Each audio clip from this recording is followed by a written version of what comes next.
നമസ്കാരം. മുസ്ലിം ലീഗ് നേതാവ് MK Muneer ഭരണപരിഷ്കാര commission ചെയർമാനാകുമെന്ന വാർത്ത പ്രത്യക്ഷപ്പെട്ടതോടുകൂടെ വലിയ ചർച്ചകളാണ് സമൂഹ മാധ്യമങ്ങളിൽ നടക്കുന്നത്. ചർച്ച എന്ന് വിശേഷിപ്പിക്കാൻ കഴിയില്ല, ഒരു തരം അധിക്ഷേപം അങ്ങനെ വേണം ഇപ്പോൾ നടക്കുന്ന ഈ ചർച്ചയെക്കുറിച്ച് നമുക്ക് പറയാം. അതായത് നേരത്തെ VS അച്യുതാനന്ദൻ ഭരണപരിഷ്കാര കമ്മീഷൻ ചെയർമാനായപ്പോൾ നിങ്ങളൊക്കെ പലതും പറഞ്ഞു. ഇപ്പോൾ നിങ്ങളൊക്കെ എവിടെയാണ് എന്ന ചോദ്യത്തിൽ തുടങ്ങി തെറിയിൽ അവസാനിക്കുന്ന പ്രതികരണങ്ങളാണ് സമൂഹ മാധ്യമങ്ങളിൽ ഈ വാർത്തക്കടിയിൽ വ്യാപകമായി കാണാൻ കഴിയുന്നത്. എന്തായാലും ഇവിടെ ഇത്തരത്തിലുള്ള ചർച്ചകളും അധിക്ഷേപങ്ങളും അതിനനുസരിച്ചുള്ള മറുപടികളും ഒക്കെ പുരോഗമിക്കുമ്പോൾ നേരത്തെ VS അച്യുതാനന്ദൻ ഭരണപരിഷ്കാര കമ്മീഷൻ ചെയർമാനായ ആ സാഹചര്യത്തെക്കുറിച്ചും അതുപോലെ തന്നെ ഇപ്പോഴത്തെ ഈ സാഹചര്യത്തെക്കുറിച്ചും എനിക്ക് ചില കാര്യങ്ങളൊക്കെ പറയാനുണ്ട്. നമ്മളൊക്കെ ഇവിടെ തന്നെ ഉണ്ടായിരുന്നു. VS അച്യുതാനന്ദൻ ഭരണപരിഷ്കാര കമ്മീഷൻ ചെയർമാനായപ്പോൾ ഇപ്പോഴും ഇവിടെ തന്നെയുണ്ട്. എങ്ങനെയാണ് VS അച്യുതാനന്ദൻ ഈ ഭരണപരിഷ്കാര കമ്മീഷൻ ചെയർമാൻ ആകുന്നത്? ഏത് സാഹചര്യത്തിലാണ്? നേരത്തെ അത്തരത്തിലൊരു പദവിയെ ചൊല്ലി എന്തെങ്കിലും ചർച്ചകൾ എവിടെയെങ്കിലും നമ്മളൊക്കെ കേട്ടിരുന്നു? ഒരിക്കലുമില്ല. പെട്ടെന്നാണ് VS അച്യുതാനന്ദൻ ഭരണപരിഷ്കാര കമ്മീഷൻ ചെയർമാൻ ആകും എന്ന രീതിയിലുള്ള വാർത്തകൾ നമ്മളൊക്കെ കാണുന്നത്. അതായത് പിണറായി വിജയനെ സംബന്ധിച്ചിടത്തോളം VSന്റെ ഭാഗത്ത് നിന്ന് ഒരു പ്രശ്നവും ഉണ്ടാകരുത്. VS പലപ്പോഴും പല വിഷയങ്ങളും തുറന്നു പറഞ്ഞിട്ടുള്ള ആളാണ്. അതായത് തുറന്ന് ഒരു നിലപാട് സ്വീകരിക്കുന്ന ഒരു വ്യക്തിയാണ്. പല വിഷയത്തിലും അദ്ദേഹത്തിന്റെ അഭിപ്രായം അത് പാർട്ടിക്കും ഔദ്യോഗിക പക്ഷത്തിനും ഒക്കെ പല പ്രശ്നങ്ങളും ഉണ്ടാക്കിയിട്ടുണ്ട്. എന്നാൽ ഭരണസമയത്ത് അത്തരത്തിൽ VS എന്തെങ്കിലുമൊക്കെ പറഞ്ഞാൽ അത് പ്രതിപക്ഷത്തിരിക്കുന്ന ആളുകൾ അത് ഉപയോഗിക്കും എന്നുള്ള ഒരു തിരിച്ചറിവാണ് ഇത്തരത്തിലൊരു പദവിയെ കുറിച്ചുള്ള ഒരു ചിന്ത CPM-ന് ഉണ്ടാക്കിയത്, അല്ലെങ്കിൽ അത്തരത്തിലൊരു ചർച്ചയിലേക്ക് കാര്യങ്ങൾ പോയത്. അങ്ങനെ VSനെ ഒരു ഭാഗത്ത് അദ്ദേഹത്തിന്റെ വായ മൂടി കിട്ടുന്നതിന് വേണ്ടിയാണ് അദ്ദേഹത്തെ കൂടെ ഈ സർക്കാരിന്റെ ഭാഗമാക്കുക, ഭരണപരിഷ്കാര കമ്മീഷൻ ചെയർമാൻ പദവി കൊടുക്കുക, അദ്ദേഹത്തിന്റെ വായ അടപ്പിക്കുക, ഇത്തരത്തിലൊരു നിലപാടിലേക്ക്, ഇത്തരത്തിലൊരു തീരുമാനത്തിലേക്ക് CPIM പോയത്. അതൊരു തന്ത്രത്തിന്റെ ഭാഗമായിരുന്നു. അത് നമ്മളൊക്കെ കണ്ടതാണ്. ആ സാഹചര്യം ചിന്തിച്ചാൽ അത് എല്ലാവർക്കും ആ സാഹചര്യത്തെ കുറിച്ച് മനസ്സിലാക്കാൻ കഴിയും. എന്നാൽ ഇന്നത്തെ സാഹചര്യത്തിൽ ഇവിടെ MK മുനീർ ഭരണപരിഷ്കാര കമ്മീഷൻ ചെയർമാനാകുമെന്ന ഒരു വാർത്ത പ്രത്യക്ഷപ്പെട്ടപ്പോൾ നേരത്തെ ഉണ്ടായിട്ടുള്ള ആ വിഷയത്തിൽ നിന്നും ഒരുപാട് മാറ്റങ്ങൾ നമുക്ക് ഇവിടെ കാണാൻ കഴിയും.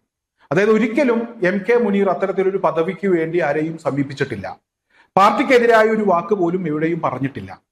സംഘടന എടുക്കുന്ന തീരുമാനങ്ങളാണ്, ആ നിലപാടുകളാണ് എന്റെയും നിലപാട് എന്ന് ഉറപ്പിച്ചു പറഞ്ഞൊരു വ്യക്തിയാണ്. തിരഞ്ഞെടുപ്പിൽ മത്സരിക്കണം എന്ന് പറഞ്ഞ് അദ്ദേഹം ആരെയും ഭീഷണിപ്പെടുത്തിയിട്ടില്ല. പാർട്ടി വിടും എന്ന് പറഞ്ഞിട്ടില്ല. ഒരു വേള അച്യുതാനന്ദന് മത്സരിക്കാൻ സീറ്റ് കൊടുക്കില്ല എന്നൊരു തീരുമാനം നേരത്തെ എടുത്തപ്പോൾ ഇവിടെ സഖാക്കളൊക്കെ തെരുവിലിറങ്ങിയ ഒരു സാഹചര്യം നമുക്ക് മുന്നിലുണ്ട്. അത്തരത്തിൽ ഒരിക്കലും MK മുനീറിന്റെ ഭാഗത്ത് നിന്ന് ഒരു നടപടിയും ഉണ്ടായിട്ടില്ല. സംഘടനാ തലത്തിൽ ഒരു അച്ചടക്ക നടപടികളും അദ്ദേഹത്തിനെതിരെ ഉണ്ടായിട്ടില്ല. ഒരു വെട്ടിനിരത്തലും എവിടെയും ഉണ്ടായിട്ടില്ല. അദ്ദേഹത്തിന് ആ പദവി കൊടുക്കാം എന്ന് ഒരു തീരുമാനമെടുത്തു. ആ തീരുമാനത്തെക്കുറിച്ച് ഒരു ചർച്ച ഉണ്ടാകുന്നത് UDF-ലാണ്. മുസ്ലിം ലീഗ് എന്ന് പറയുന്ന പാർട്ടിക്കകത്തല്ല ചർച്ച ഉണ്ടാകുന്നത്. ചർച്ച നടന്നത് അത് ആർക്ക് കൊടുക്കണം, കോൺഗ്രസിന് കൊടുക്കണോ, ലീഗിന് കൊടുക്കണോ, മറ്റേതെങ്കിലും ഘടകകക്ഷികൾക്ക് കൊടുക്കണോ എന്നതിനെ കുറിച്ച് ഒരു ചർച്ചയുണ്ടായി. അവസാനം അത് മുസ്ലിം ലീഗിന് കൊടുക്കാൻ ധാരണയായി എന്ന വാർത്തയാണ് ഇപ്പോൾ പുറത്തു വരുന്നത്. എന്തായാലും ഈ ഒരു വാർത്തയെ ചൊല്ലി VSന്റെ ഭരണപരിഷ്കാര കമ്മീഷൻ ചെയർമാൻ സ്ഥാനത്തെ എതിർത്ത ആളുകളെ ഈ ഒരു വാർത്തയുമായി ബന്ധപ്പെട്ട് അതിലേക്ക് വലിച്ചിഴക്കേണ്ട ഒരു സാഹചര്യം ഇല്ല എന്നാണ് ഞാൻ മനസ്സിലാക്കുന്നത്. പിന്നെ മറ്റൊരു വിഷയത്തെക്കുറിച്ച് എനിക്ക് പറയാനുള്ളത്, ഈ രാഷ്ട്രീയം എന്നൊക്കെ പറഞ്ഞാൽ, പ്രത്യേകിച്ച് മുന്നണി രാഷ്ട്രീയം എന്നൊക്കെ പറഞ്ഞാൽ അത് കൊടുക്കൽ വാങ്ങലിൻ്റെതാണ്, വിലപേശലിൻ്റെതാണ്. അക്കാര്യത്തിലൊന്നും ഒരു തർക്കവുമില്ല. ഇപ്പോൾ LDF എന്ന് പറയുമ്പോൾ അതിൽ 3-4 പാർട്ടികളുണ്ട്. ഈ പാർട്ടികൾ അങ്ങോട്ടും ഇങ്ങോട്ടും അവരുടെ ശക്തിയൊക്കെ കാണിച്ച് പ്രകടിപ്പിച്ച് എനിക്കത് വേണം, എനിക്കിത് വേണം എന്നൊക്കെയുള്ള വിലപേശലുകൾ നടത്തും. അത് ഇപ്പുറത്തും ഉണ്ടാകും. അത് സ്വാഭാവികമാണ്. ഈ മുന്നണി രാഷ്ട്രീയം എന്ന് പറഞ്ഞാൽ അത് അങ്ങനെ തന്നെയാണ്. പിന്നെ രാഷ്ട്രീയ പാർട്ടികൾ എന്തിനിങ്ങനെ വിലപേശി ഇത്തരത്തിലുള്ള സ്ഥാനമാനങ്ങളൊക്കെ വാങ്ങിച്ചെടുക്കുന്നു എന്ന് ചോദിച്ചാൽ തീർച്ചയായും അവരുടെ പാർട്ടിയിലെ പ്രവർത്തകർക്ക് തൊഴിലവസരങ്ങൾ സൃഷ്ടിക്കുക, അതുപോലെ തന്നെ നേതാക്കൾക്ക് അവരെ പരിഗണിക്കുക, ഇത്തരത്തിലുള്ള ചിന്തകളും ആവശ്യങ്ങളും ഒക്കെ എല്ലാ രാഷ്ട്രീയ പാർട്ടികളും എല്ലാ മുന്നണികളും കാലാകാലങ്ങളായി അത്തരത്തിലുള്ള നിലപാടുകൾ സ്വീകരിച്ചു പോരാറുണ്ട്. ഭരണപരിഷ്കാര കമ്മീഷൻ ചെയർമാൻ എന്ന് പറയുമ്പോൾ അതൊരു ക്യാബിനറ്റ് പദവിയാണ്. അദ്ദേഹത്തിന് വാഹനമുണ്ടാകും, വാഹനം ഓടിക്കാൻ ഒരു ഡ്രൈവർ ഉണ്ടാകും, അതുപോലെ തന്നെ ഒരു വീടുണ്ടാകും, മറ്റു ജോലിക്കാരുണ്ടാകും, അതുപോലെ PA PS തുടങ്ങിയ അദ്ദേഹത്തിന് വലിയൊരു സ്റ്റാഫ്, അത്തരത്തിലൊരു നിര തന്നെ ഉണ്ടാകും. അവർക്കൊക്കെ തൊഴിലവസരങ്ങൾ സൃഷ്ടിക്കുക എന്ന ചിന്ത കൂടെ ഇത്തരത്തിലുള്ള പദവികളുമായി ബന്ധപ്പെട്ട് അതത് രാഷ്ട്രീയ പാർട്ടികൾക്കുണ്ടാകും. അതിനാരെയും കുറ്റപ്പെടുത്തിയിട്ട് കാര്യമില്ല. അതാണ് ഇവിടുത്തെ ഒരു രീതി. പരമ്പരാഗതമായി എല്ലാ രാഷ്ട്രീയ പാർട്ടികളും മുന്നണികളും സ്വീകരിച്ചു പോരുന്ന ഒരു നിലപാടിതാണ്. അതിന്റെ ഭാഗമായി അത്തരത്തിലുള്ള ചർച്ചകൾ നടന്നിട്ടുണ്ടെങ്കിൽ അതൊന്നും ആർക്കും ഇവിടെ കുറ്റപ്പെടുത്താൻ കഴിയില്ല.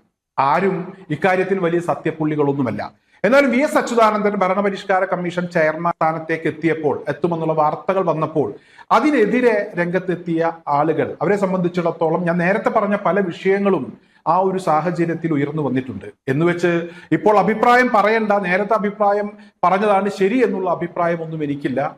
എല്ലാവരും അവരവരുടെ അഭിപ്രായങ്ങൾ പറയട്ടെ. അതേസമയം അധിക്ഷേപങ്ങൾ അവസാനിപ്പിക്കണമെന്ന് മാത്രമാണ് എനിക്ക് ഈ ഒരു സാഹചര്യത്തിൽ പറയാനുള്ളത്.